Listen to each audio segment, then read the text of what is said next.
नोंथांमोनहा हाग्राखौ संरैखाथि होनांगौ हाग्रा संरैखाथि होनायाव नोंथांमोनहा बिफानखौ माने हेफाजाब होनांगौ बेनो बेसिक प्रिन्सिपल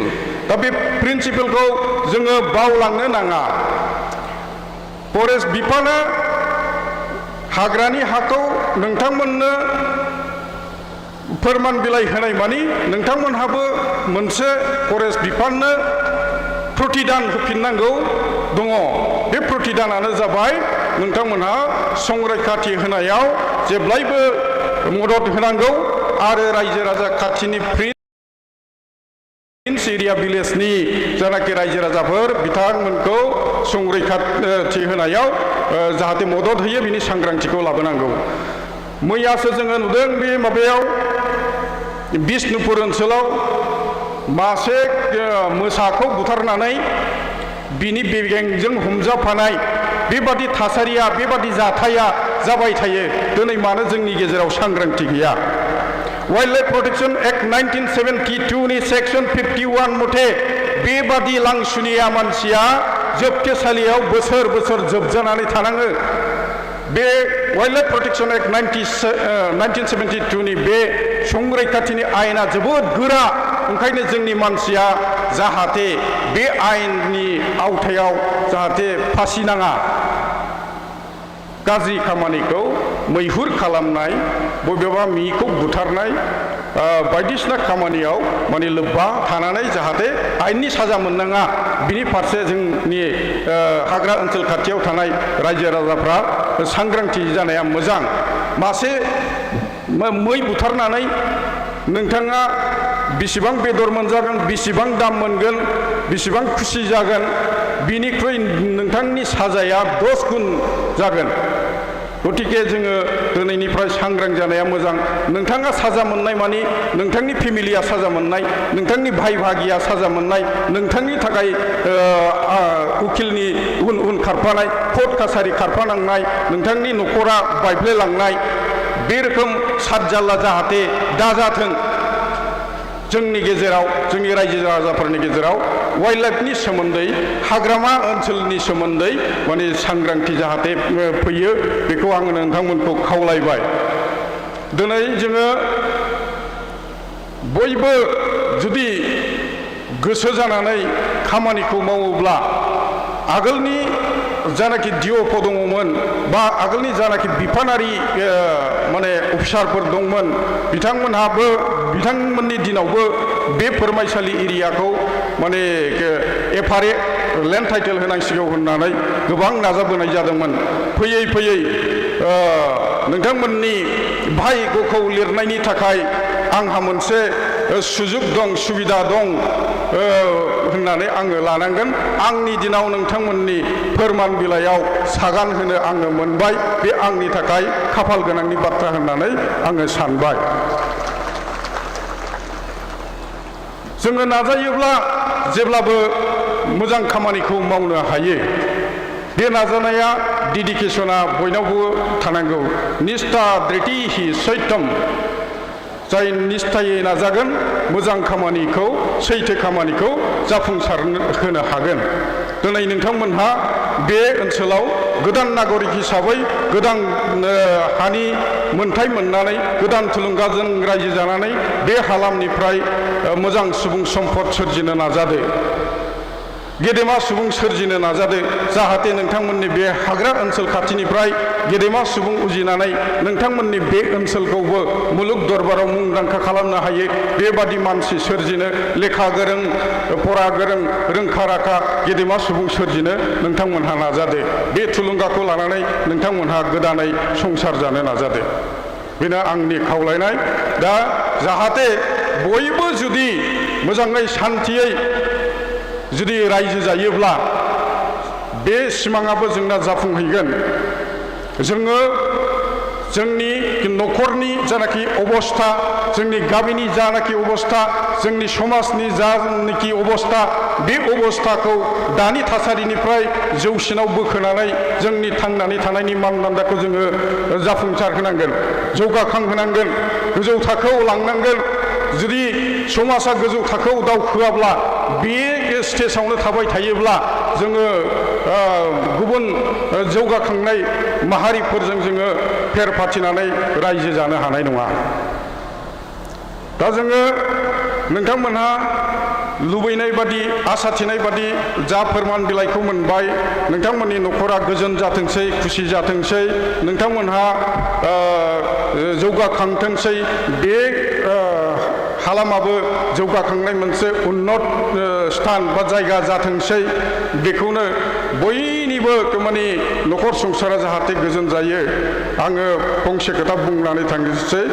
लोका समस्ता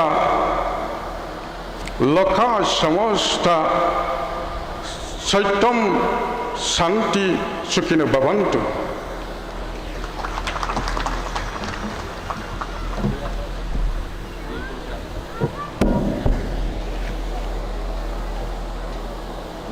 चिरां डिस्ट्रिक्ट डिअपो मानगोनां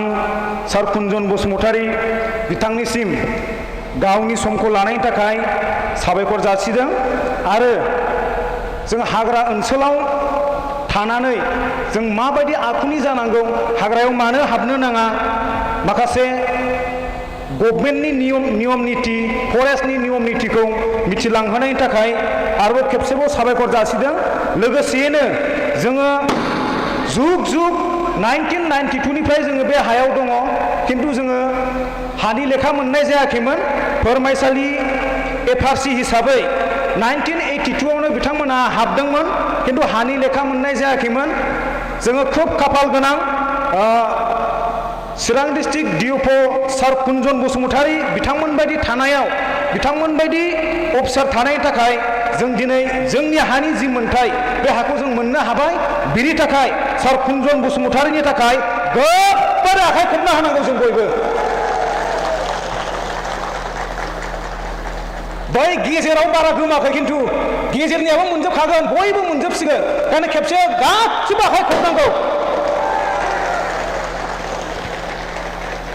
साबायखर थाबाय मानगोनां रायजो राजा नोंथांमोन। दायो जोंहा जोंनि बे मन्चआव बा दायासाव सानैसो अफिसियेलफोर थालांबावदों। बे समाव आङो सिनायथि होनो सिगांदों। DRDA अफिसनिफ्राय जोंजों आदान प्रदान बे हानि खामानिखौ मावबोबाय थानायाव गोबां दुखु खस्थ' मोननाय सानै अफिसियेल बिथांमोनखौ आङो सिनायथि होनो सिगांदों। मानगोनां सार अम्बिका बसुमतारी बिथांखौ आङो सिनायथि लानो थाखाय खावलायदों। लोगोसेयैनो जोंनि रिसिपसननिफ्राय बरायनो थाखाय खावलायबाय। साबायखर थाबाय सारनिसिम। आरो गुबुन सासे दंबावो जोंहा बिपुल बसुमतारी, बिथांखौबो सिनायथि लानो थाखाय खावलायदों। आरो जोंनि बानजाय आफादनिफ्राय गांसे आर'नाइजों बरायनो थाखाय खावलायदों। साबायखर थाबाय। बिथांमोन सानैनि गोबां बिहोमा दङ। सोरनिबा नाम AEO बेबायदिखौ थालांनायफोरखौ बिथांमोना कारेक्सन खालामनो सान हर नाजाबोदों, जोंखौ लाफानानै। आरो जोंबो बिथांमोनजों सान हर खाथिफाफानानै दिनैनि बे दिना सफैनो हाबाय। बिथांमोन सानैनिसिमबो थाखाय रायजोफोरा गोबार आखाइ खबनो हानांगौ खेबसे। साबायखर थादों, साबायखर थाबाय। आरोबाव सानै फरेस्ट डिपार्टमेन्टनिफ्राय, चिरां काजलगावनिफ्राय सानै अफिसियेल जा दंबावो। सिगांथाराव जोंनि हाखौ जानांगौनि मुङाव जाय बिथाङा जोंनियाव GPS खालामफैदोंमोन, नङा होमबा? जों बयबो मण्डल सार होननानै गाबजायाखैमोन होनबा? हाया जा दाजा मानसिखौ नायनो जोङो जा ज' थांदोंमोन ना, बे बिथांखौ आरो नोंथांमोना दिनै फिन खेबसेबाव नायनो थाखाय सुजुग मोनबाय। बिथाङानो जाबाय गणेश ब्रह्म, ड्राफ्टसमेन। बिथांखौ आङो सिनायथि लानो थाखाय खावलायदों। आरो जोंनि बानजाय आफादनिफ्राय गांसे आर'नाइजों बरायनो थाखाय खावलायबाय। साबायखर थाबाय बिथांनिसिमबो। आरो फरेस्ट डिपार्टमेन्ट चिरां काजलगावनिफ्रायनो सासे अफिसियेल जा दंबावो, मानगोनां ध्रुब बसुमतारी सार, बिथांखौबो आङो गावनि गोथार सिनायथिखौ लानो थाखाय खावलायदों। आरो बानजाय आफादनिफ्राय गांसे आर'नाइजों बरायनो थाखाय खावलायबाय। साबायखर थाबाय बिथांनिसिमबो। दायो आङो बे समाव आइटिडिपि चिरां एन्ड डिआरडिएस चिरांनिफ्राय बिबुंथि लाखिहोनो नागिरदों सार अरबिन्द राभा बिथांखौ आङो गावनि समखौ लानो थाखाय बे समाव खावलायबाय सार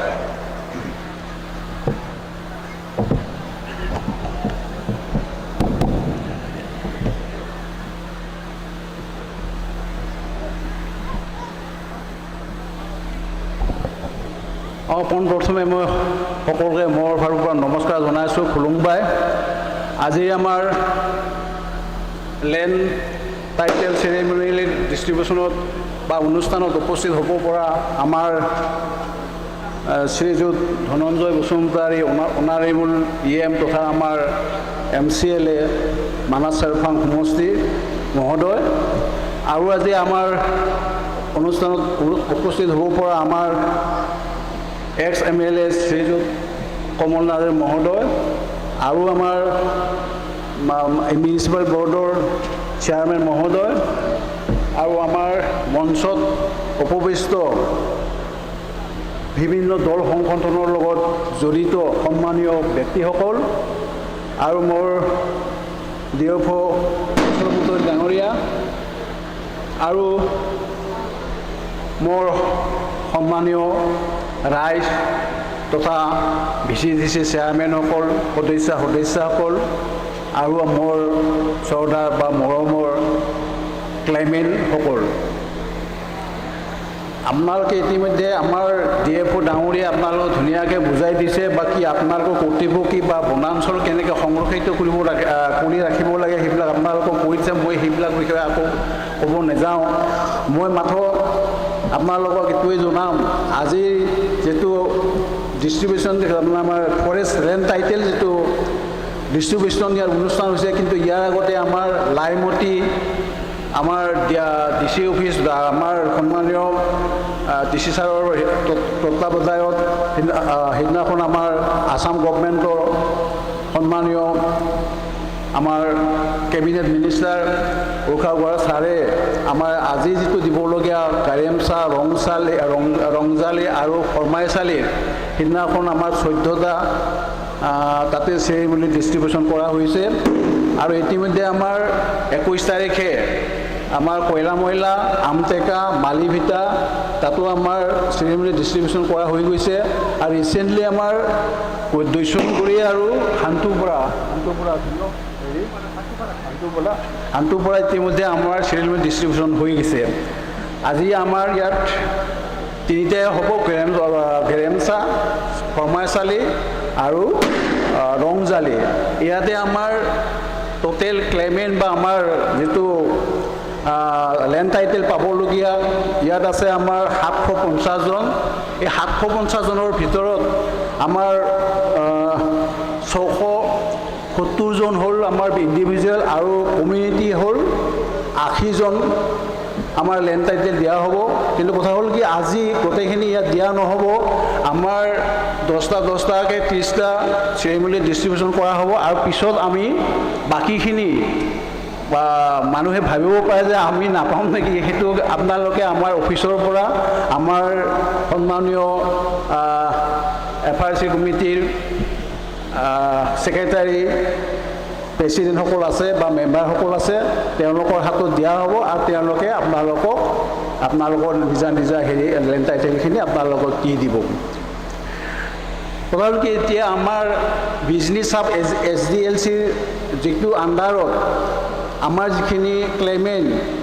আমাৰ DLCত পাছ হৈছে সেই DLCত পাছ হোৱা আমাৰ টোটেল আছিলে 2697 বিজনেছ SDLC হিচাপে আৰু আমাৰ এনে যিটো কাজলগাঁও SDLCত আপোনাৰ 2434 গতিকে আমাৰ business SDLC maximum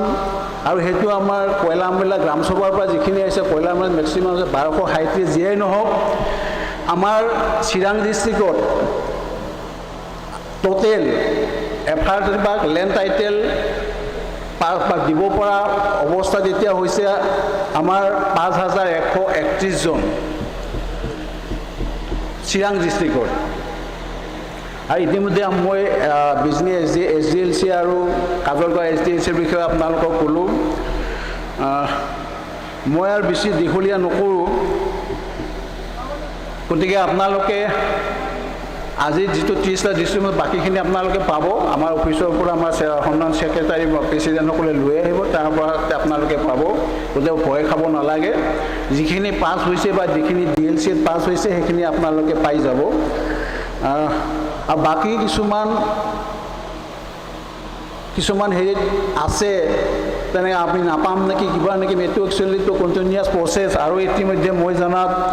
SDLC Bijni SDLC হওক বা আমাৰ কাজলগাঁও SDLC হওক কিছুমান ক্লেমেণ্ট বোধহয় তাত আছে। গতিকে সেই ক্লেমেণ্টবিলাকো আমাৰ DLCত অহা নাই, আহিব চাগে। গতিকে আকৌ কিছুমান আমাৰ ক্লেমেণ্ট তেনেকৈ দিব পৰা অৱস্থা হ'ব পাৰে। যেতিয়া আমাৰ SDLCৰ পৰা DLCত আহিব তেতিয়া আমাৰ DLCয়ে সেইটো চূড়ান্ত সিদ্ধান্ত ল'ব। এতিয়া কিমান আহে সেইটো মই ক'ব নোৱাৰিম, কিন্তু মই জানামতে প্ৰচেছ এটা চলি আছে। আৰু মই দীঘলীয়া নকৰোঁ, আমাৰ সন্মানীয় অতিথিসকল আছে, আমাৰ EM ছাৰ আছে, ex-MLA আছে, আমাৰ TCLC চেয়াৰমেনসকল আছে, গণ্যমান্য আমাৰ মঞ্চত উপৱিষ্ট আমাৰ সন্মানীয় ব্যক্তিসকল আছে। তেওঁলোকে আপোনালোকক বহুলভাৱে বিতংভাৱে আপোনালোকক জনাব। সদুশেষত আকৌ এবাৰ আপোনালোকক মোৰ ফালৰ পৰা স্বাগতম জনাইছোঁ তথা আন্তৰিক ধন্যবাদ জনাইছোঁ। ধন্যবাদ, থেংক ইউ।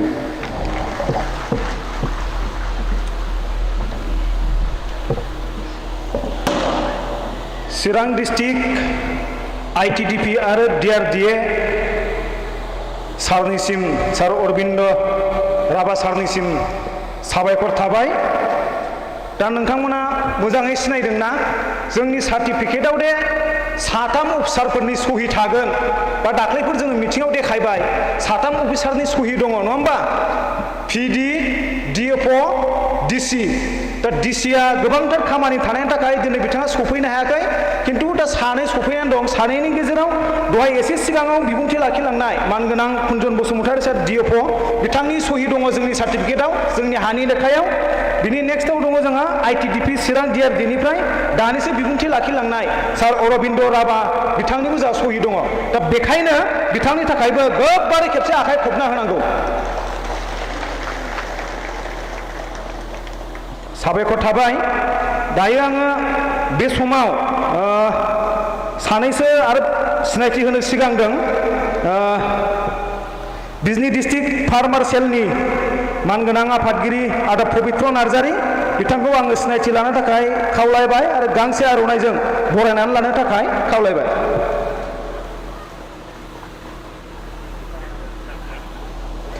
সাবেকৰ যাচিদং এইখিনিতে মই পৰিচয় দিবলৈ লৈছোঁ।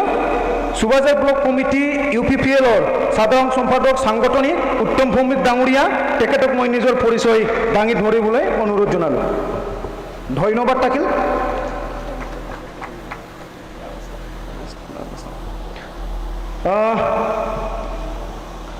मानगोनां अफिसार बिथांमोनाथ' जोंनि सिगाङाव गोबां खोथा बुंलांबाय, नङा होमबा? खिन्थु नोंथांमोना मिथियो दिनै जे जोङो हानि लेखा मोननो हाबाय, बियो सोरनि सरकाराव जादों, नङा होमबा? बियो मानगोनां प्रमद बर' दैदेननाय UPPL सरकारनि दिनाव जोङो हानि लेखाखौ मोननो हाबाय, नङा होमबा? राजनिति खालामनो फैयाखै, राजनितिनि खोथा बुंनोबो गोसो गैया, खिन्थु जाय मानसिया होदों, जाय सरकारनि दिनाव जोङो मोनदों, बेखौ जों अराय सम जों गोसोखांनांगोन। बे एक नाम्बार, नङा होमबा? दा बेखायनो मानगोनां जि प्रमद बर' दैदेननाय BTR गभर्नमेन्ट, बे BTR गभर्नमेन्टनि जोंनाव एजेन्सिफोर दंफैयो, डेभेलपमेन्ट एजेन्सि। दहाय एसे सिगाङावनो आङो सिनायथि होखांखाबाय, मानगोनां धनन्जय बसुमतारी बिथाङा दान्दिसे समनि उनाव नोंथांमोननि सिगाङाव माखासे गोनांथार खोथाफोर बुंगोन। दा बिथां बुंनायनि सिगाङावनो आङो सानैसो जोंनि दैदेनगिरिफोर, समाज सिबियारि दैदेनगिरि बिथांमोनखौ सुंद' नोंथांमोननि सिगाङाव दसे सम लानो खावलायगोन। बे समाव आङो सम लानो थाखाय खावलायनो सिगांदों बिजनी डिस्ट्रिक्ट UPPLनि मानगोनां आफादगिरि आदा फनेन बर', बिथांखौ आङो दसे सम लानो थाखाय गुरै खावलायबाय। जाया बे माइकनि साउन्डखौ हायोबा बारायबावलाय, जोंनिथिं गोमाखै थारमाने। उनथिंल' गोमदों सिगांथिं गोमाखै देलाय बारायलाय सावना बाराय फ्रानो मिथिया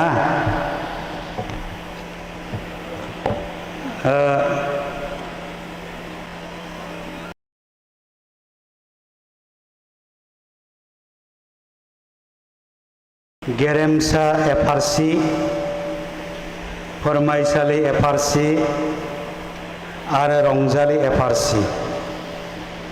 मोनथाम एफआरसिनो गेरेमसा एफआरसिनि आफादगिरि निताराम बसुमतारी बे हाबाफारियावनो बाहागो लानाय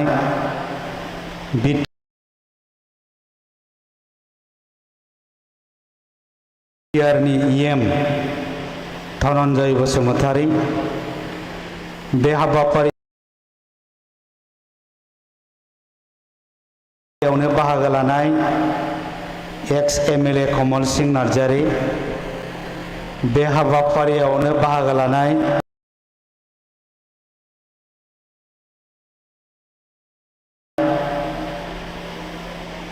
बिजनी टाउननि चेयारमेन गुनेश्वर गयारी बे हाबाफारियावनो बाहागो लानाय चिरां जिल्लानि डिआरडिएनि पिडि अरबिन्द राभा चिरां डिस्ट्रिक्टनि डिएफअ मानगोनां बिथां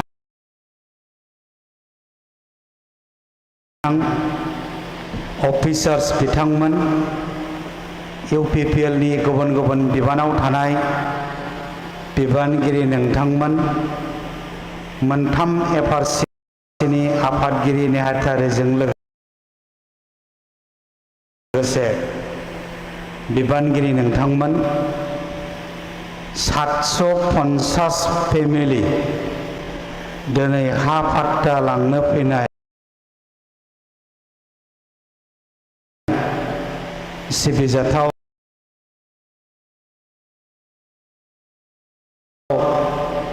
आइ आफा नोंथांमोन बयनिसिमबो गिबियावनो खुलुमनाय सिबिनाय आरो मोजां मोननायखौ बावहरग्रोनाय जाबाय। 1993 मायथाइयाव नाम्बारनिफ्राय जागायनानै 12 नाम्बारसिम 1993 दिनै बोसोर जाखांनानै साख्रि मावबाय, सोरबा बायदिया हाबा खालामबाय 33 बोसोर बैसोसिम आरो 82 मायथाइयाव कुमुरसालि एरिया फोरमायसालि एरिया दा 1982 मायथाइयाव हादान सिफाय फैजेनदोंमोनब्ला दिनैसिम बेसेबां बोसोर जाखो? 43 बोसोर जाबाय। 43 बोसोर जाबायबा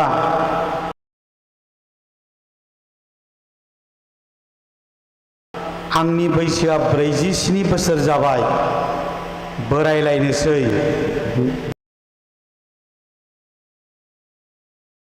गोबाव रायजो जाबाय। दा बे मोनथाम एफआरसि रंजालि एफआरसि गेरेमसा एफआरसि फोरमायसालि एफआरसिनि आइ आफा रायजो राजाफ्रा 33 बोसोर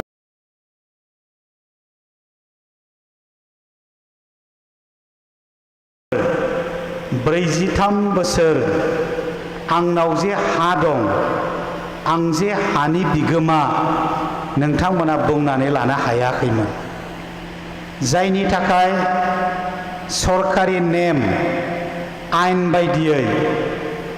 गेजेराव फरेस्ट लेन्ड हिसाबै रिकगनाइज अफिसियेल खामानि मावनो हाला दासिमबो हा खाजोना होनाया बन्द जानानै दं आजिखालि आसनि मोननायानो होन फरायसाफ्रा फरायनो थांनायानो होन साख्रि नागिरनायानो होन हा खाजोना होनायनि रसिद नांगौ दा हा खाजोना होनायनि रसिदखौ बोरै मोननो हायानो गैयाबा खावख्लाबसेबो हायानो गैयाबा बबेखौ खाजोना होनो दा बेनिखायनो नोंथांमोननाव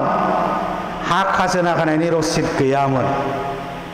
जायनि थाखाय साख्रि नागिरनायखौबो मोनाखैमोन नैबे दा न' होनायनि सिगां आवास प्लास खासा हाउस न' होनायनि सिगां IAOI न' होदोंमोन इन्दिरा आवास यजना बेखौबो मोननो हायाखैमोन डकुमेन्टस गैयैनि थाखाय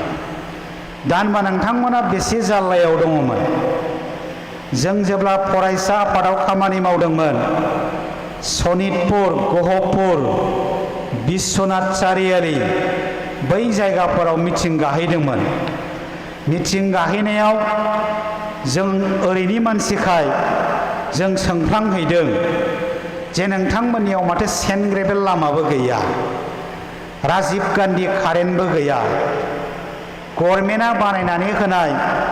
पाब्लिक हेल्थ इन्जिनियारिं PHE दैनि बेबस्थाबो गैया सरकारि न' IOI बो गैया मानो मोनाखै बेखौ होनबा बिथांमोना सिदा बुंदोंमोन जे जोङो बे हाखौ दाबो पाट्टा मोनाखै जोङो खाजोना होनायनि रसिद जोंनाव गैया जोंनाव सरकारि बेबस्था जेबो गैया जि खालामदों जों बेखौ रायजोफ्रा खांलायलायनानै खालामदों दैखर जावदोंबाबो जोंनो खांनानै जावदों स्कुल खुलिदोंबाबो जोंनो खांनानै खुलिदों लामा बानायदोंबाबो जोंनो खांनानै बानायदों कारेन्ट बोदोंबाबो जोंनो खांनानै कारेन्ट बोदों जों गासैबो निजा बानायनानै लानो गोनां जादों जोंनाव सरकारनि जेबो बेबस्था गैया थ' बेनिखायनो बै समनिफ्राय दुलाराय बर' फरायसा आफादा बुंबोदों जे जोंनो हानि मोनथाय नांगौ 1886 आव ब्रिटिश गभर्नमेन्टआनो इंराजफोरनि गभर्नमेन्टआनो फरेस्ट डुइलार्स एक्ट आइन बानायलांदों बे लेखा इन्डिजिनियास मानसिफ्रा थागिबि मानसिफ्रा ट्राइबेल मानसिफ्रा फरेस्टआवबो थानो मोननायनि मोन्थाय दङ नाथाय जोंनो हाखौ होआखैमोन आरो बेखायनो दुलाराय बर' फरायसा आफादा सम सम ट्राइबेल संघखौ लोगोआव लाफानानै आन्दलन खालामबोदों दिसपुराव तेजपुराव DC अफिसनि मोखाङाव साब डिभिजन अफिसनि मोखाङाव गोबां खेब आन्दलन खालामबोदों जाय आन्दलनाव सम सम नोंथांमोनखौबो लेंहरदों तेजपुराव आन्दलन खालामनायनि खारना जाबाय तेजपुरावथ' रेलिबो खालामदों सनितपुर आरो बिश्वनाथनि हाखौ पाट्टा होनांगौ होननानै तेजपुराव आन्दलन खालामदों दिसपुराव लास्ट गेट दिगुलि फुख्रि जर्ज फिल्ड गोबां जायगायाव आन्दलन खालामदों गाव गावनि DCनि दरखं मोखाङाव धरना होबोदों साब डिभिजननि दरखं मोखाङाव धरना होबोदों फरेस्ट डुइलार्स एक्ट आइन मथे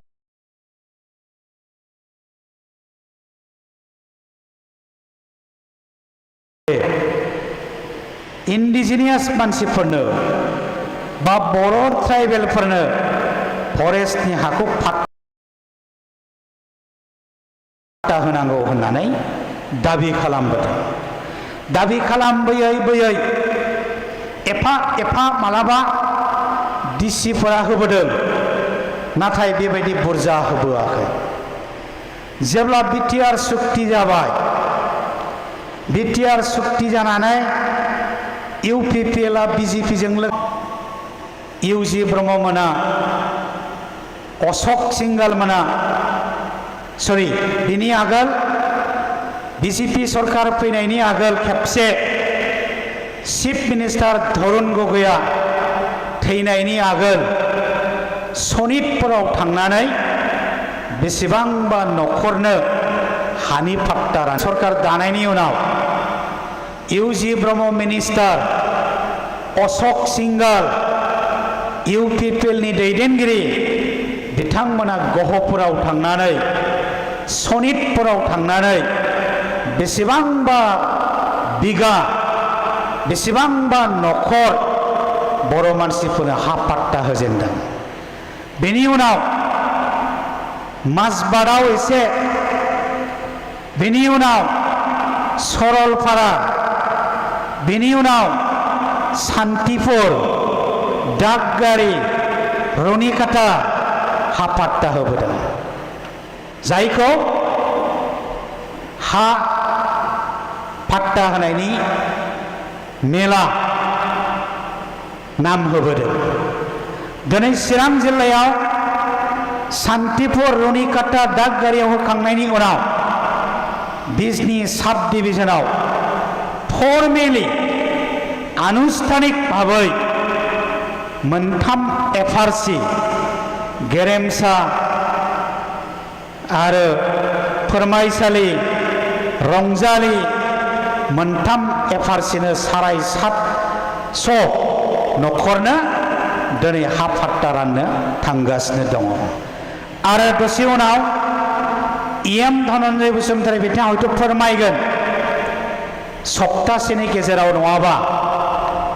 फैगौ सप्तानि गेजेराव फानबारि रेन्जनि आन्डारावबो गोबांथार न'खरनो हानि पाट्टा राननाय जागोन थ' बेनिखायनो दिनैनि बे हाबाफारियाव बाहागो लाफैनाय हा पाट्टा लांनो फैनाय मोनथाम एफआरसिनि न'खरफोर आइ आफा नोंथांमोना इउपिपिएल सरकार प्रमद बर' सरकार आरो जोंनि डिपार्टमेन्ट फरेस्ट डिपार्टमेन्ट एन्ड पिएनआरडि डिपार्टमेन्टनि दैदेनगिरिफोरनि थाखाय प्रमद बर' सरकारनि थाखाय खेबसे जोबोद गोबारै आखाइ खबनानै होनांगौ थ' जोबोद जोबोद साबायखर मानोना जों खस्थ' मोनबोदोंमोन जुजिबोनो गोनां जादोंमोन बियो दिनै 33 बोसोरनि उनाव 43 बोसोरनि उनाव बियो फुरा जाबाय आरो मिजिं खालामबाय जायफ्रा थाबोदों लासै लासै लासैनो बियो गासिबो सुफुंजागोन आबुं जागोन मानोना सोमावसारनाय समावनो खोथा होबोदों जों जाथिनि खामानि मावगोन आरो बे जाथिनि खामानि मावगोना नोंथांमोननि हानि जेंनाखौ जों सुफुंगोन गोबां मानसिया दखानाव रायलायदों गोबां मानसिया बाजाराव रायलायदों गोबां मानसिया सावरि जानायाव रायलायदों नंखायसो बे एबसुनि बुंनायाबो नंखायसो बे प्रमद बर'नि बुंनायाबो नंखायसो इउपिपिएल सरकारनि बुंनायाबो माथो फैसाल' खांबाय थायो एफआरसिफ्रा फैसाल' खांबाय थायो हायालाय बोरो हाया बोरो जोंखौ सानदोंमोन इलेक्सन देरहानो भट मोननोसो बुंफ्लाबाय थायो आरो सोरबा सोरबाया एसे आगानसे बारायबावनानै मा बुङोमोन इउपिपिएलनोल' हा होगोननो बिपिएफनो हा होआनो जों बुंदों हाया बयनिबो मा बिपिएफ मा इउपिपिएल बिलाय हा नालाय हा नोंबो मोननांगौ आंबो मोननांगौ हायानो जोंनि बिगोमा हा गैयाबा नों बहा थानो नोंनि हायाव थानानैसो संसार जागोन कलेज फरायगोन दा जोंनियाव बेबायदि गैया दिनै 750नि गेजेराव बिपिएफ खालामग्राबो दं इउपिपिएल खालामग्राबो दं बेयाव राजनितिकनि बाथ्रा गैया बयबो हा मोननांगौ बे जाबाय जोंनि बाथ्रा थ' दिनै बियो गोबाव बोसोरनि उनाव जायखौ गोबाङा सानदोंमोन जानाय नङा थगायगोन ओरैनोसो दिनै जाबाय थिग बिदिनो दिनैनि सरकारा जायखौ आयेना थिनो नाथाय आयेना थिनिखौ नङा आयेना थिननायखौ आयेननि मथे हा फाट्टा होनाय हा नामजारि खालामनाया दिनै जागासिनो दङ बयनोबो मोनथाय होनाया दिनै जागासिनो दङ आरो सानदोंमोन बे बिटिसिआव बर'फ्राल' साख्रि मोनगोन गुबुननो होनाय नङा बर'फ्राल' हानि फाट्टा लागोन गुबुननो होनाय नङा दिनै साख्रिया ओंखारदों आरो गुबुनाबो मोनदों साख्रिया ओंखारदों आरो गुबुनाबो मोनदों हा नामजारि होदों गुबुनाबो मोनदों हा नामजारि होदों आरो गुबुनाबो मोनदों फैगौ सेप्तेम्बरसिम इलेक्सननि कड अफ कन्डाक्ट नाङाजासिम गोबां मानसिया हा नामजारि मोनगोन मानोना कड अफ कन्डाक्ट नाङोबा अफिसियेल खामानिया बन्द जागोन बेखायनो बेनि आगोल हानि खामानियानो जा गुबुन खामानियानो जा गोबां आइ आफा रायजो राजाफ्रा सुबिदा मोनगोन थ' बियो जाबाय जोंनि सरकार इउपिपिएल सरकार बै समाव आन्दलन खालामनाय समाव फरायसा आफादाव थानाय समाव जि खोथाखौ होबोदोंमोन प्रमद बर' रायजोफोरनो जि जबान होबोदोंमोन रायजोफोरनो बै जबान बै खोथाखौ साराय बोसोरनि गेजेराव दिनै मोनफानि उनाव मोनफा मोनफानि उनाव मोनफा बिथाङा मावगासिनो दङ फोथायनाय दं जोंहा मावलांबाय थागोन दा गोबाव बुंनो लुबैला जोंनो बेबायदि दैदेनगिरिनि गोनांथि दं जोंनो बेबायदि बिजोनारि इंराजि सोदोब बिजोनारि जाय दैदेनगिरिया 100 बोसोरनि खोथाखौसो सानहरो जाय दैदेनगिरिया 20 बोसोरनि खोथाखौसो सानहरो जाय दैदेनगिरिया 50 बोसोरनि खोथाखौसो सानहरो आरो 50 बोसोरनि खोथा साननानै दिनै खामानि मावो बेबायदि दैदेनगिरिखौ जोंहा खामानि मावनो खाबु होनांगौ आरो बे बाथ्राया थिगब्ला नंमारगौब्ला नोंथांमोनाबो आंनि बुंनायजों सानमारदोंब्ला खेबसे जोंनो जे एफा गोबाव हा गैयालासिनो रायजो जाबोनायनि उनाव प्रमद बर' सरकारा हा होबाय बे दैदेनगिरिखौ जोंनो फिन आरोबाव नांबावगौ बे बाथ्रायाव नोंथांमोना एकमतब्ला जोबथा खेबसे गोबारै आखाइ खबबावनांगौ थ' बयनिसिमबो साबायखर बावबाय गेदेरफोरनो खुलुमनाय समानफोरनो गाहाम हामलायनाय दुइसिनफोरनो अननाय आरो मोजां मोननायखौ बावबाय मिडियाफ्रा एसामिस दं नामा ना बर' गोजा बुजिखाजोब्बाय ने एसामिस तो कबा लागा आरो मिडिया बिलाग माबा जाखाजोब्बाय दा थेंक इउ आंनि बुंनायखौ फोजोबबाय गोजोन्थों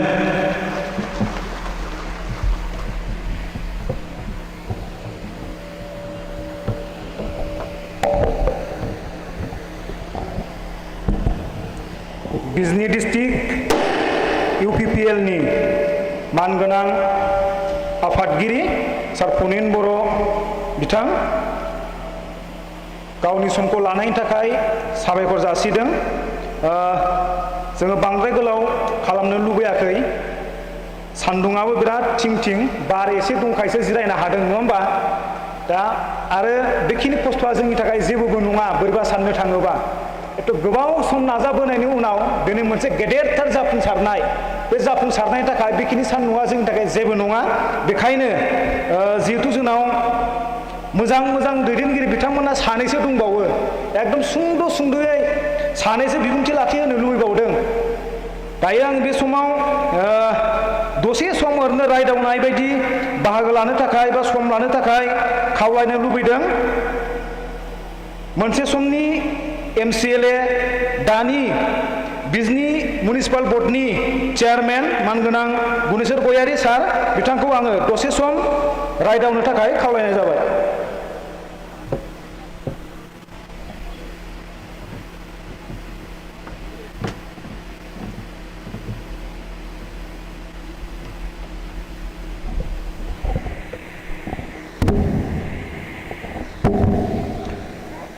बुंसोनांगौ बेबायदि बाथ्रा गैला आं सानदों। दिनैहाय जोंनि बिटिआरनि मानाव गेदेर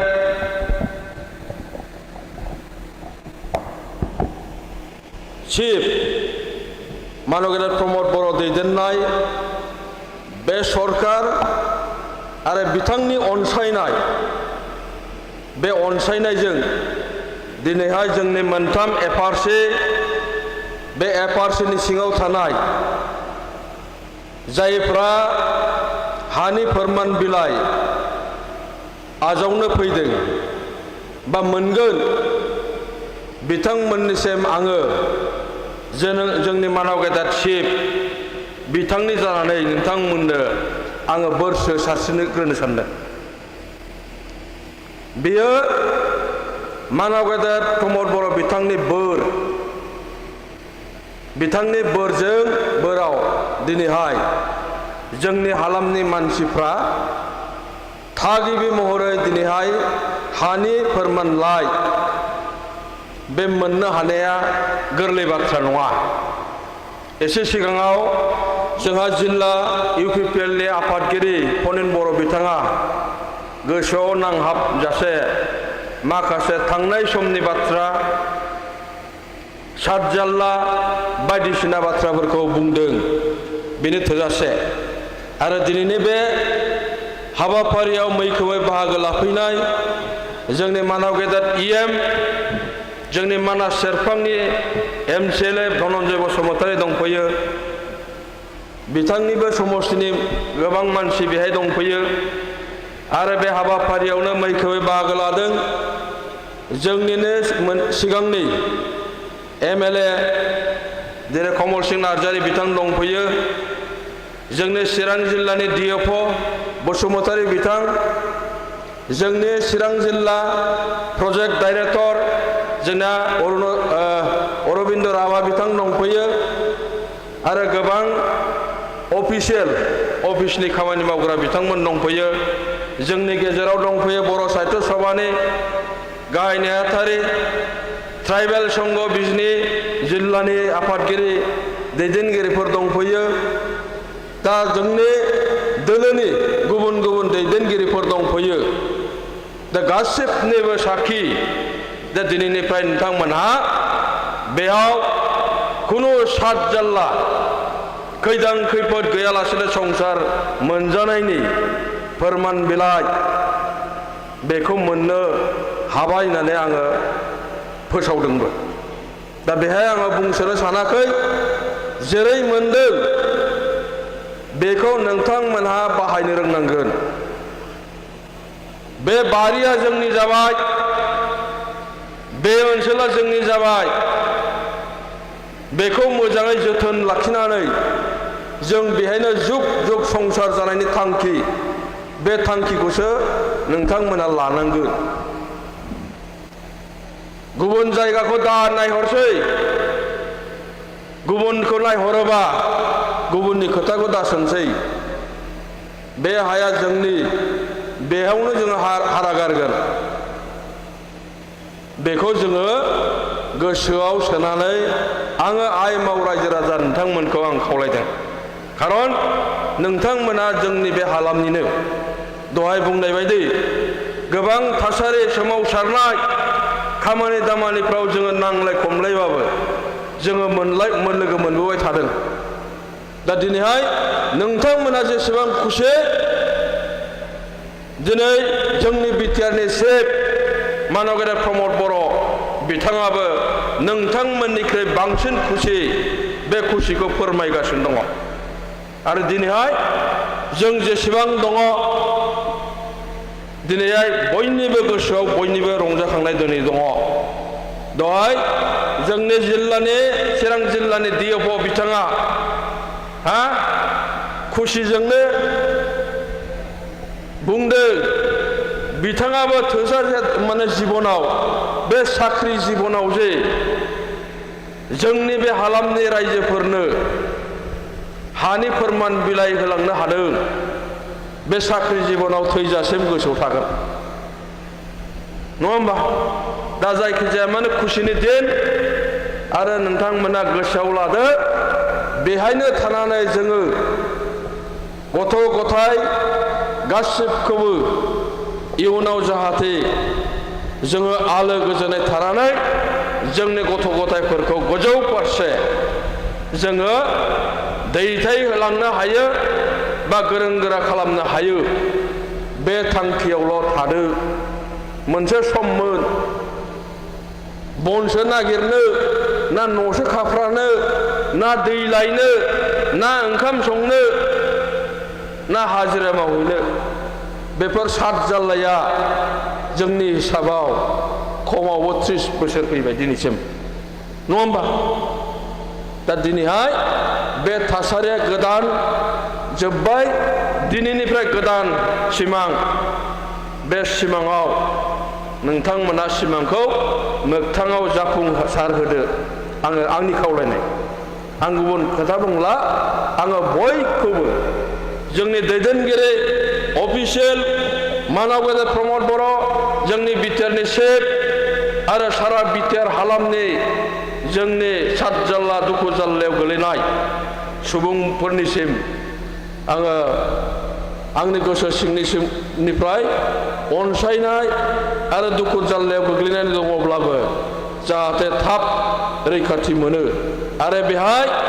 आङो माखासे एसे सन्देह जादों आं सोंनानै लायाखै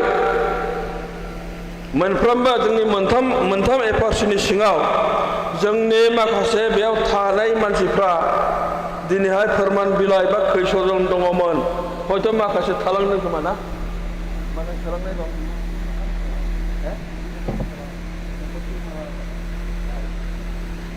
मोजां खोथा जोंनि बे मोनथाम एफआरसिनि सिङाव थानाय न'खरफ्रामबो दिनै हानि फोरमान बिलाइखौ मोनगोन दा डिएफअ बिथाङा बुंदों खिन्थु माखासे ओनसोलाव साफा सानै थालांदों बेयो खुद्रिनानै दङ माखासे ओनसोलाव बेफोरबायदि थाफ्लांनाय दङब्ला खुद्रिनो नाङा आं खावलायदों हयथ' मोनफा मोननै नाम गोरोन्थि आरो माने सार्भेफ्राव एसे थालांबायनो हागौ बेखौ जों नागिरफिननांगोन आरो दिनैहाय बुंबाय दिनै बे जोंनि मोनथाम एफआरसिनि सिङाव न'खरसेबो थालाङाखै होननानै मिथिहोदों नङा होमबा दा जायखिजाया मानो खुलुमबाय नोंथांमोननिसिम जाहाथे आलो गोजोनै बेहाय जुग जुग संसार मोनजायो आरो जानो हाथों खुलुमबाय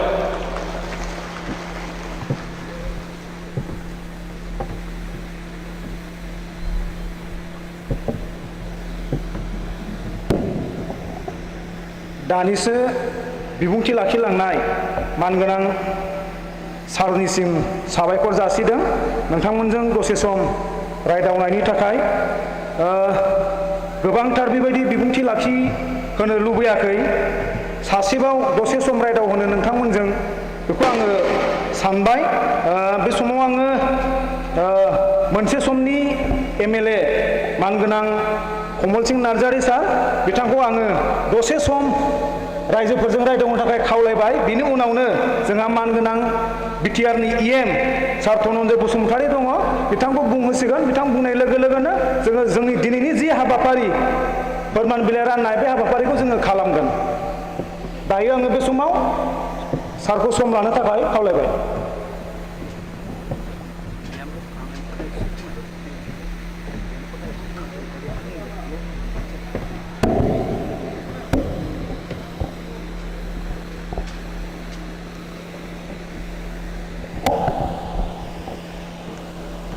बयनिसिमबो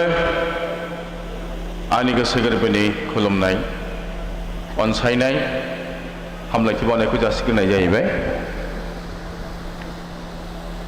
दिनैनि बे गोथार समाव बे आफादखौ दैदेननाय दैदेनगिरि बिथां, बे गोथार दिनावनो नुजाफैनो हानाय जोंनि बिटिआरनि EM 18 नं मानास सेरफां समस्तिनि एमसिएलए बिथां धनन्जय बसुमतारी, बाहायनो नुजानो हानाय जोंनि बिजनि जिल्ला UPPL हान्जानि आफादगिरि बिथां फनिन बर', चिरां जिल्लानि फरेस्ट बिफाननि DFO बिथां खोमदोन बसुमतारी, PD बिथां अरबिन्द राभा, FRCनि आफादगिरि नेहाथारि बिथांमोन, लोगोसे बेवहाय जयैनो बाहागो लानो हानाय बिजनि जिल्ला ट्राइबेल संघनि आफादगिरि बिथां सुक्लेस्वर बसुमतारी, बिजनि जिल्ला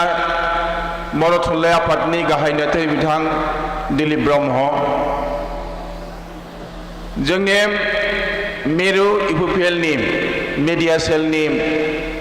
नेहाथारि बिथां रन्जु आहमेद, लोगोसे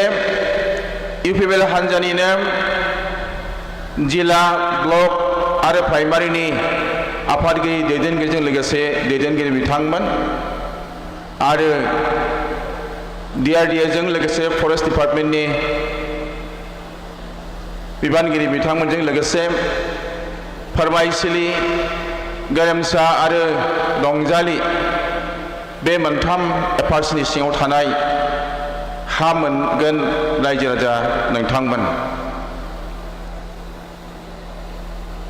आं दिनै बिटिआरनि चिफ प्रमद बर' बिथांखौ रोजा रोजा साबायखर होगोन। मानोना आं जेब्ला MLA जानानै दंमोन बे समाव जोङो FRCजों लोगोसे रायजो राजाफोरनि गांनाय उखैनायखौ नुनानै नाजासेयावबो BPFआव थानाय समाव बे हाखौ होनो हानाय जायाखैमोन। प्रमद बर' बिथाङा जेब्ला आं जेननाय लोगो लोगो लेंहरदोंमोन, बिथांजों आङो UPPL दलाव हाबनो थाखाय फनिन बर' बिथांखौ थिनहरदोंमोन, अब्ला बिथांनि हांख्रायनायाव रायजो राजानि गांनाय उखैनायखौ मावनांगौब्ला आङो UPPL दलावनो हाबनांगोन। प्रमद बर' बायदि सासे बिजोनारि, माने सिमां नुनो गोरों, जाय सिमांखौ बिथाङा मोगथाङाव जाफुंहोनो थाखाय नाजायो, बिथांबायदि सासे दैदेनगिरिजों थायोब्ला रायजो राजानि गांनाय उखैनायखौ मावनानै होनो हागोन, बेखौ साननानै आङो दिनैनिफ्राय 4 बोसोर 6 दान जालांबाय आङो UPPLआव हाबनाया। बेवहाय थाफानानै बिथांनिजों लोगोसे सोलोंथाइ बिफानखौ लोगोसे बिथाङा सामलायनो होदोंमोन। बे सोलोंथाइ बिफानखौ सामलायनायावबो जोङो चिरां डिस्ट्रिक्टआ, जोङो आसामाव जेराव चिरां डिस्ट्रिक्टआ बयनिख्रुइ लास्ट जायोमोन, जोङो जेब्लायबो सेथि जायगाजों आवगायबाय थानो हादों। थिग बिदिनो जों बाक्सायावबो, उदालगुरियावबो, क'क्राझारावबो एखे जोङो माने मोजां मासिखौ जोङो सोलोंथाइ बिफानाव जोङो आवगायबाय थानो हादों। बे जाहैबाय बिथां प्रमद बर'नि माने बिजोनारि, सिमां नुनो गोरों, जे पजिटिभ जानाखि सिमां, बे सिमांखौ नुनो गोरों सासे दैदेनगिरिनि जे सिमां। दा बेबायदि दैदेनगिरिनि सिङाव थानानै खामानि मावोब्ला खामानि मावनो जोबोद मोजां मोनो। दिनै बिथांनि जानाखि साननाय, बिथांनि जानाखि मावनाय, बे मावनायनि गेजेरजोंनो दिनै जोङो बे मोनथाम FRCआवबो लोगोसे जोङो क'क्राझारथिं बा जोङो बेंटल बा आमथेखा खैलामैलाथिंबो जोङो होनो हादों। दा दिनै बेहाय जोङो बे हाखौ होनो हानाय जाहैबाय। बे हाखौ संरैखा खालामनानै लानो थाखाय जोंहा DFO बिथाङा बारे बारे बुंदों, हानायमानि जोङो दा जोंहा माने ग्लबेलाइजेसना माबा जाहैबाय, जोंहा माने एखेबारे दुंहावहाव थासारिया जोंहा फैगासिनो दङ। बेखौ लाखिनोब्ला दिनै अखाखौबो जों नांगौ। बे अखाखौ हमथाना लाखिनो हायोब्ला, आंनो मोनसे समाव सासे पाठक होनाय माने फरेस्ट डिपार्टमेन्टनि डाइरेक्टर दंमोन, बिथाङा आंखौ बुंदों सार जुदि जोङो अखाखौ नांगौब्ला जोमैया जोंनिथिं फैयो गोसोम जोमैया नाथाय बे गोसोम जोमैखौ जोङो हमथाना लाखिनो हाया बियो फैनानै एसेल' जिराद जिराद अखा हानानै बे थांफिनो बेखौ हमथाना लाखिनांगौब्ला बा जोङो हा खुरखानायखौ हमथानांगौब्ला माने गुदुं थासारिखौ जोङो गुसु थासारियाव लाबोनांगौब्ला जोङो बेवहाय मा गायनांगोन साल दंफां गायनांगौ होननानै बुंदों नाथाय जोंनि रायजो राजाफ्रा सानो साल दंफां गायोब्ला फरेस्टआ जोंनि हाखौ लांफिनगोन नामा होननानै लांफिनला बे फरेस्टआ जोंनि हाखौ गथायबाय जोङो अननानै जुदि न'खरफ्रोमबो जुदि न'खराव जुदि जोङो सिमायाव गाव गावनि सिमनायाव गेजेराव गायनो नाङा गाव गावनि सिमनायाव जुदि जोङो प्रत्येक न'खराव 50 दाल जुदि साल दंफां गायनानै लानो हायोब्ला बे साल दंफाङा दैनि जेनाखि दैनि लेयारा 300 फुट गोथौनिफ्राय बा 400 फुट गोथौनिफ्राय साल दंफां गायोब्ला साल दंफाङा बोसोरथाम बियो जौनो रोङा बे नोरजिया जानानै थाबाय थायो मानो बे जेनाखि दैनि लेयारखौ मोनहैया 300 फुट 400 फुट गोथौआव थानाय जेनाखि दैनि लेयारखौ मोनहैयाब्ला बिनि रोदाया मोनहैयाब्ला बे साल दंफाङा रोदोमखांनो रोङा 3 बोसोर सम नांगौ बेनो बोसोरथाम सम 3 बोसोरनि उनावसो जेब्लानाखि दैखौ मोनबाय बिनि उनावसो साल दंफाङा लासैनो रोदोमखाङो देरनो फारि लायो आरो दा बेखायनो प्रत्येक न'खराव जुदि जोङो 50 दाल साल दंफां गायनो हायोब्ला 750टा फेमिलिनो दिनैहाय हानि पाट्टा होनाय जागोन 700टायाव जुदि 50टा गय गायोब्ला फ्राय जोङो 3,500 बे एलेकायाव फोरमायसालि गेरेमसा रंजालि बे मोनथाम माबायाव जोङो एलेकायाव 3,500 जुदि साल दंफां गायोब्ला लासै लासै जोङो बे जायगायाव जों दैनि लेयारखौ बे जोङो 20निफ्राय 10 फुट 30 फुट लेयाराव जों दैखौ लाखिनो हागोन अब्ला जोङो दमखलनि दैया जोंनि दमखलनि दैया राननाय नङा दा जोंनि दमखलनि दैया सैत्र बैसाग फैब्लानो रानो सैत्र बैसाग फागुननिफ्राय रानो फागुन सैत बैसागआव रानो राननायनि खारना दैनि लेयारा एखे गाहायाव थाङो नाथाय जेब्लाखि साल दंफाङा थागोन अब्ला दैनि लेयारा 20निफ्राय 30 फुटनि गेजेराव थागोन आरो अब्ला बे दमखलनि दैया मालाबाबो राननाय नङा दा बेखायनो रायजो राजा नोंथांमोन गोरोन्थि बुजिनो नाङा हाखौ लांफिनला फरेस्ट डिपार्टमेन्टआ बे फरेस्टखौ संरैखासो खालामनानै लानो थिनदों बेखायनो अननानै बयबो जुदि बे मोनथाम एफआरसिनि एलेकायाव गायनायनि उनावबो गुबुन गुबुन एफआरसियाव थानाय जाय रायजो राजाफोर दं बिथांमोना साल दंफांखौ एखे खमैबो 50 दाल गायनानै लायोब्ला दैनि लेयारा लासैनो जोंहा जौखांबोगोन 20 फुट माबायाव थागोन सब समय साल दंफाङा 20 फुट गोथौनि लेयाराव दोनबाय थायो जाय दैया 300 फुट गोथौआव थाङो बेखौ 20 फुटाव बोखोनानै लाफिनो बेखायनो बेखौ गायदो आं बारा गोलाव बुंनो माबायासै सम लानो नाजायाखै जोंहा माने बिजनि जिल्ला इउपिएलनि आफादगिरि बिथां फनेन बरुवा खुब मोजाङै गोदै रावै फोरमायलांखाबाय बोरै बोरै जों हाखौ मोननो हादों बिनि सोमोन्दै डिएफअ बिथाङाबो खुब सुंदरै बुंलांबाय पिडि बिथाङाबो खुब मोजाङैनो बुंलांदों बेखायनो बिथांमोना जेरैबायदि जोंखौ मावजानो लुबैदों माने जोंनिफ्राय जि मिजिं थिदों बे मिजिङा जाहाथे मोगथाङाव जाफुङो बेखौनो दा नोंथांमोननिसिम आङो आर'ज गाबबाय आरो बयनिबो जिउ संसार जाहाथे आलो गोजोनै थानो हायो बेखौ आफा अमरनाव आङो आर'ज गाबबाय दिनैनि दिना गोथार बाथौ सान आरोबाव गोथार बाथौ सानावनो दिनै जोङो बे हाखौ जोङो मोननो हादों बे जोंनि थाखाय जोबोद मोजां जोबोद गाहाम बेखौ जाहाथे जों अरायबो अनसायनानै जोथोनै लाखिनो हायो बेनि थाखाय नोंथांमोनजों खावलायनानै बयनिसिमबो आंनि गोसो गोरबोनि हामलायनाय बावनानै आंनि बुंनायखौ आं बेयावनो फोजोबबाय गोजोन्थों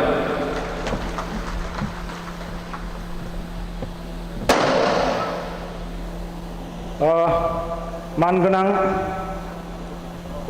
सार कमल सिंह नार्जारी एक्स एमएलए बिथांनिसिम साबायखर जासिदों दायो आङो बे समाव सानै आलासि आरो सिनायथि होनो सिगांदों कुमरसालि बाथाबारि पिसिडिसिनि मानगोनां चेयारमेन दिपसन नार्जारी बिथाङा दंफैयो जायगानिनिखा थेवबो आङो सिनायथि होनो सिगांबाय सिनायथि लाखिनो थाखाय खावलायबाय साबायखर जासिबाय लोगोसेनो सेन्ट्रेल इउपिपिएलनि सासे CWC मेम्बार दं जोंहा रन्जु आहमेद सारखौबो सिनायथि लाखिनो थाखाय खावलायबाय आरो गांसे आर'नाइजों बरायनो थाखाय खावलायबाय साबायखर जासिबाय हा मोननायनि खुसिजों बिराद माने मोसानो जाबाय थानाय जोंनियाव बिहामजो आफाद दङ सारमोन दा बिथांमोना बिराद गोसो गोरबो होसारनानै जोङो सारमोननि सिगाङाव मोसागोन होननानै बुंबाय थानायलाय बिथांमोनखौ आङो रेडि दंखायोबा बे समाव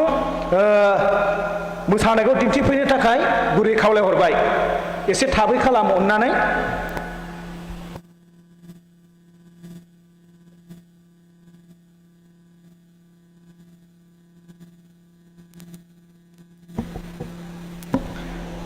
बिहामजो आफाद मोसाखांनायनि उनावनो जोङो मानगोनां बिटिआर गभर्नमेन्टनि सासे इएम सार धनन्जय बसुमतारी जोंनियाव दंफैयो बिथांखौ जोङो नोंथांमोनजों सावरायनो आं खावलायगोन लोगो लोगोनो बिथां बुंखांनायनि उनावनो जोङो जोंनि जि हानि लेखा बा हानि फोरमान बिलाइ बे राननाय हाबाफारिखौ जोङो जागायसिगोन गोजोन्थों दायो आङो मोसाफैनो थाखाय खावलायहरबाय बिहामजो आफादखौ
बिहामजो आफादनिसिम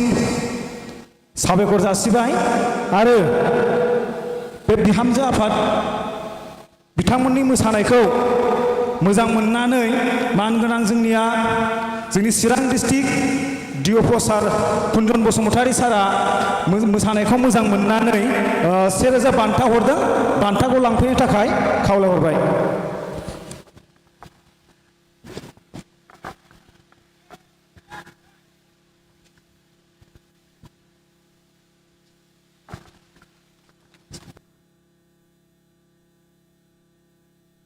साबायखर जासिदों दायो आङो बे समाव मानगोनां बिटिआरनि इएम जोंनियाव दंफैयो बिथाङा दान्दिसे सम नोंथांमोनजों सावरायगोन बिथां सावरायखांनाय लोगो लोगोनो जों दिनैनि जि हाबाफारि हानि फोरमान बिलाइ राननाय बे फोरमान बिलाइ राननायखौ जोङो जागायगोन दायो आङो बे समाव बाहागो लाफैनो थाखाय बा गावनि समखौ लानो थाखाय आङो मानगोनां बिटिआरनि इएम सारखौ गुरै खावलायबाय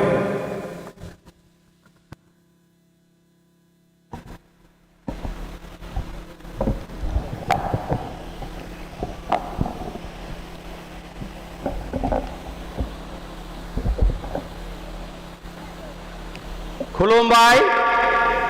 नमस्कार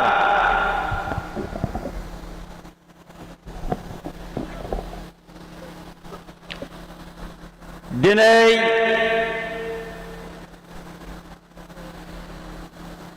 फोरमायसालि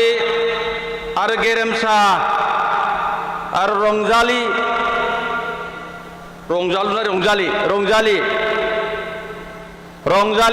मोनथाम एफआरसिनि बे बिटिआर सरकारनि हा राननाय मेला एबा हानि फोरमान राननाय बे मेलखौ दैदेननाय मानगोनां दैदेनगिरि बिथां आरो बे मेलावनो नुजाफैनो हानाय जोंनि आगुनि एमएलए मानगोनां कमल सिंह नार्जारी बिथां आरो बेयावनो बाहागो लानो हानाय जोंनि सिगाङाव गोलाव बिबुंथि लाखिनानै जोंनो मोजाङै खोन्थिलांनाय जोंनि बिजनि जिल्ला इउ पिपल राजनिति दोलोनि माननि आफादगिरि मानगोनां फनेन बर' बिथां आरो जोंनि फरेस्ट डिपार्टमेन्टनि चिरांनि डिस्ट्रिक्ट फरेस्ट अफिसार थामहिनबा डिएफ मानगोनां कुन्दन बसुमतारी बिथां आरो बेयावनो बाहागो लाफैनो हानाय चिरां जिल्लानि प्रजेक्ट डाइरेक्टर मानगोनां अरबिन्द राभा बिथां आरो बेयावनो बाहागो लानो हानाय जोंनि ट्राइबेल संघनि मानगोनां आफादगिरि नेहाथारि बिथां बर' साहित्य सभानि मानगोनां आफादगिरि नेहाथारि बिथां आरो जोंनि सेन्ट्रेल इउ पिपल राजनिति दोलोनि आइटिएसएलनि सेक्रेटारि सिडब्लिउसि मेम्बार मानगोनां रुन्जु आहमेद बिथां आरो जोंनि इउ पिपल हान्जानि जिल्ला आरो ब्लकनि प्राइमारिनि माननि आफादगिरि नेहाथारि आरो बिथांनि मावफारिया नोंथांमोन आरो बेयावनो बाहागो लानो हानाय बिसिडिसि चेयारमेन बिथां आरो लेन्ड फरेस्ट डिपार्टमेन्टनि आरो जोंनि अफिसियेल बिखया कर्मचारि बिथांमोन मानगोनां एफआरसिनि मोनथाम एफआरसिनि मानगोनां आफादगिरि नेहाथारि नोंथांमोन आरो बे हालामनि मोनथाम एफआरसिनि मानगोनां हा पाट्टा राननायाव बाहागो लाफैनो हानाय मानगोनां रायजो राजा नोंथांमोन आरो मानगोनां बे हालामनि माइनाव बिमा माहारि नोंथांमोन आङो गिबियावनो आङो साबायखर बावनो लुबैदों मानोना जोंनि बिटिआरनि चिफ मानगोनां प्रमद बर' बिथांनि दैदेननाय आरो लेन्ड रिभिउनि इएम मानगोनां रन्जित बसुमतारिनि दैदेननायाव दिनै जुग जुग बे हानि गनायथि मोनैयाव बे हालामनि रायजो राजाफ्रा गोबां भुगिनांदों। नाथाय दिनै नोंथांमोनानो बेसेन गोसा भटखौ होनानै देरहाहोनानै नोंथांमोना सरकारनि खुंथायनि बिगोमा खालामदोंमोन आरो सरकारनि खुंथायनि बिगोमा जानाय लोगो लोगो बिथांमोना दिनैहाय नोंथांमोननि हानि फोरमान बिलाइखौ होनो थाखाय आवगायबोबाय एब्ला नोंथांमोना हानि फोरमान बिलाइखौ मोनसिगोन। बे जोबोद बाख्नायथाव। जाय हानि बिलाइखौ जोङो राजा लामायाव जथायनानै मोनाखै, जाय हानि फोरमान बिलाइखौ जोङो डिसि अफिसाव जथायनानै मोनाखै, मोननायनि मोनसेल' मोजां लामायानो जाहैबाय नोंथांमोनहा जोंनि बे बिटिआर हालामाव मोनसे मोजां खुंथाय लाबोनो हादों आरो बे मोजां खुंथायनि गेजेरजोंनो दिनैहाय नोंथांमोनहा हानि फोरमान बिलाइ मोननो थांगासिनो दं। दिनै खालि बे फोरमायसालि एरियायावल' नङा, जोङो गोबां जायगायाव दिनैहाय हानि फोरमान बिलाइ रानगासिनो दं। आंथ' आसरितसो मोनदों दिनैनि दिनावहाय जोंनि बिटिआरनि चिफ मानगोनां प्रमद बर'नि दैदेननायाव मोनफ्रोमबो मासावनो 12 मासाव 12था जोंहा इसि मिटिं जायो आरो मोनफ्रोमबो इसि मिटिङावनो जों हानि पास खालामो। जों जिबायदि नुदों दिनैनि खुंथाया दिनैनि हानि जामेलाखौ सारा बड'लेण्डनि हानि समस्याखौ मेक्सिमाम दिनैनि दिनावहाय 60-70% जोङो समाधान खालामनो हाबाय होनब्लाबो बुंद्रायनाय जाया रायजोफोर। आरोबाव नोंथांमोना जोंखौ सम होबावोब्ला, नोंथांमोना जोंखौ बरायनानै लाबोबावोब्ला, नोंथांमोना जोंनो खुंथायनि साहसखौ होबावोब्ला, खुंथायखौ होबावोब्ला जोङो बेखौ 100% लांनायनि बेबस्थायाव लांगासिनो दं। बेखौ नोंथांमोननो जों खोथा होगोन। दा आङो गोलावै बुङा, जोंहा सिगांनि बुंथिगिरि बिथांमोनानो जोंनो एखेबारे आराम्भनिफ्राय जोबजासिम जारिमिनफोरखौ बुफ्रुनानै होजोब्बाय आरो बेयाव आङो गोदानै बुंफिननांगौ सानाखै। मानोना दिनै गरमाबो जथेस्थ' जादों। थेवब्लाबो नोंथांमोना हानि मोनथाय मोननांगौनि सार्थआव गाव गावनि गरमखौनो गरम सानालासिनो नेवसिनानैनो एकदम धैर्य सहकारै नोंथांमोना आराम्भनिफ्राय जोबजासिम जिरायबाय। बे जोबोद बाख्नायथाव जादों। नाथाय जोङो थांनाय बाराव जोङो दिहिरा समस्तिनि खाथियाव थानाय सिब्रुबारि होननाय जायगायाव जोङो बिराद बेबादिनो बिटिआर सरकारनिफ्राय गाजा गोमजाजों थांनानै बेबायदि हानि फोरमान बिलाइ रानहैदोंमोन। बै रानहैनाय समावहाय बिथांमोना खिन्थु बिराद गिदिर अन्थाइ खुन्थिया बानायदोंमोन। अन्थाइ खुन्थिया माब्ला हादानाव हाबजेननाय, माब्ला गनायथि मोननाय, बे बुस्थुखौ स्पस्ट लिरनाय दङमोन बे अन्थाइ खुन्थियावनो। नाथाय नोंथांमोना बेखौ दिनै बानायाखै। माब्लाबा नोंथांमोना सम मोनोब्ला आरो बानायनो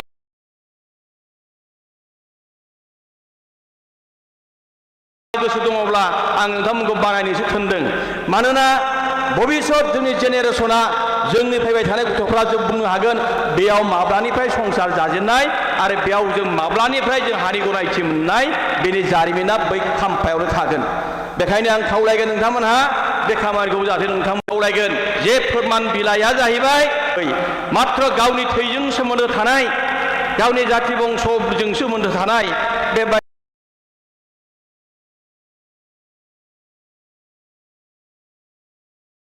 मानसिनिसो जोङो होनो थिनदों। नाथायबा बेखौ थाखा फैसानि अभाबनि थाखाय फाननानै सोरनोबा होनाय बे बुस्थुखौ जोङो एक्सेप्ट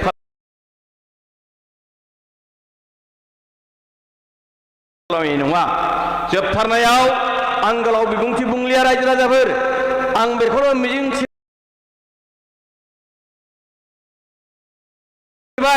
नोंथांमोना आराम्भनिफ्राय जोबजासिम दिनैसिम बेसेबां खस्थ' खालामनानै मैहेरजों दावहरजों मुसाजों लख्राजों नोंथांमोना दावहा नाङै नाङै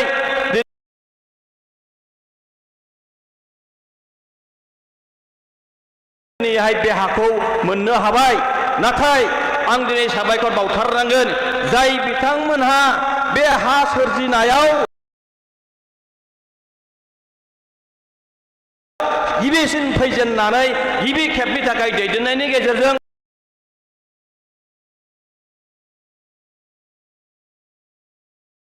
बे हाखौ दानस्रांनानै साफा खालामनानै गावनि खालामनो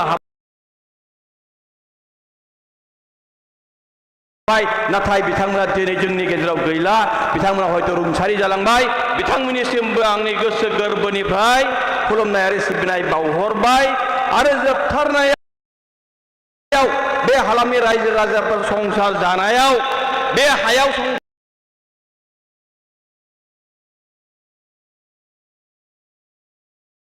संसार जानायाव खुनु खैथां खैफोद गैयालासिनो जै जयै मै मैयै जाहाथे संसार जालांनो हाथों बेखौ आफा बोराइ बाथौनाव आरज गाबनानै आंनि बुंनायखौ एसेबां फोजोबबाय गोजोन्थों खुलुमबाय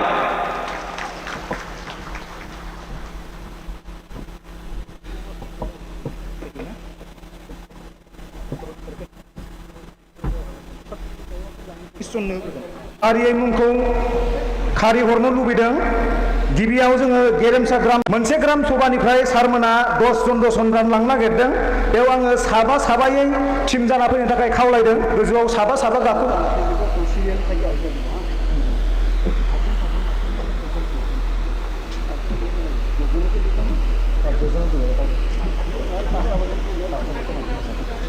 सिगांदों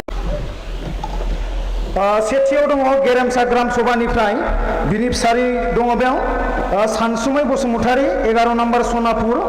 सुनिराम नार्जारी 10 नम्बर दैसागुरी रबिसन मारा 12 नम्बर बेलटली कुंजुलाल बर' नम्बर 9 दैमुगुरी शिखाराम दैमारी 7 नं गोजोनपुरी दा बिथांमोन साबाखौ आङो बे समावनो बे जोंनि जौसाङाव फैनो थाखाय खावलायहरबाय बिनि उनावनो मद्रेन नार्जारी सोमला बसुमतारी 6 नम्बर थाइसुमगुरी मद्रेन नार्जारी बिथाङा 8 नं गोजोनपुरी सम्बारी मुसाहारी 8 नम्बर गोजोनपुरी खाथिनि बसुमतारी 7 नम्बर गोजोनपुरी सुमिला नार्जारी 10 नम्बर दैसागुरी दायो आङो सिगांग्रो फैनो थाखाय खावलायदों सानसुमै बसुमतारी सुनिराम नार्जारी रबिनसन मारात कुंजुलाल बर'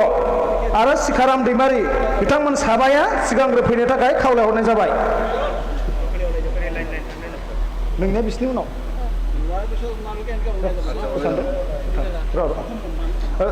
गिबियाव दङ जोङो सानसुमै Basumatary 11 number Sonapur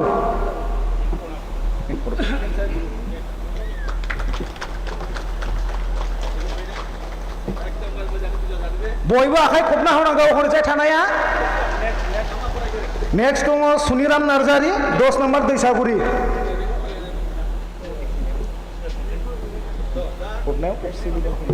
ex MLA सारखौ हरनो थाखाय खावलायबाय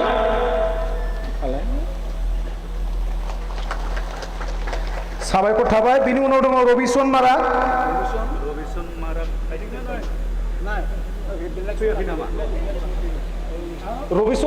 आहा कमकाले आहा 12 नम्बर बेलटलिनिफ्राय रबिसन मारा बिथाङा फैनो हायाखै बिथांनि न'खरनि दंफैयो